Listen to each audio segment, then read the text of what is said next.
It's true that riding fast takes a lot of skill at least. Riding fast and not killing yourself does. But riding slowly is almost as hard. And it's one of the things that marks out a novice rider: wobbly, panicky, feet out trundling at low speeds, filtering through traffic, riding through a camps.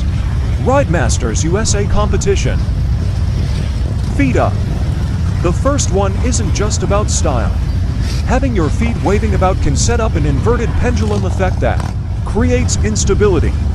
Your legs are actually pretty heavy, especially with a pair of Alpinistars on them, and if they're waving about uncontrollably, they can induce wobbles in your upper body and arms that will reduce your stability. Keep your feet on the pegs, and that brings another benefit, which is back brake. With your feet up, you have full access to the back brake and gear lever. Now, you should be in first already, so the gear lever isn't so vital. But the back brake is the key to slow speed stability. Using the front stopper compresses the forks, moving the front up and down, and reduces stability.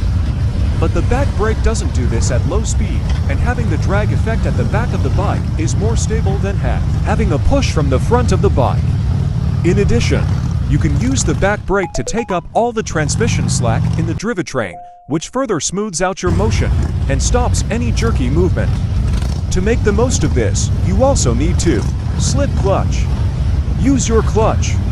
Slipping the clutch gives you another way to modulate your inputs to the bike's motion. Keep a steady throttle at lowish revs and use the clutch lever to feed the torque in and out to the back wheel. With the back brake on, you can balance all three inputs at throttle to give a totally smooth torque force at the back tire. Having the clutch on the bite point and the revs a little bit higher also prevents stalling, which often puts novices on their arse. Look where you want to go. It's tempting to stare at the spot right in front of you when going slow, but this doesn't help. Make like a tightrope walker and keep your gaze up and ahead. You can take the odd peek down in case there's a mouse down there which you're going to run over, but just a quick peek. Practice. Like playing the violin or making a cup of coffee.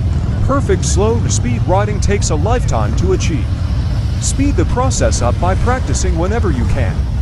Every red traffic light, stop sign, traffic cue, remember the basics and practice going as slow as you can, for as long as you can. You could even spend a useful 15 minutes a week in the work car park bashing away at it. Do it when your colleagues are on a fed break. If you enjoy watching my video, don't forget to follow my social media account, BigBoyako88 in TikTok, YouTube, and Facebook. Thank you for watching my simple tutorial. Don't forget to follow, heart, and share.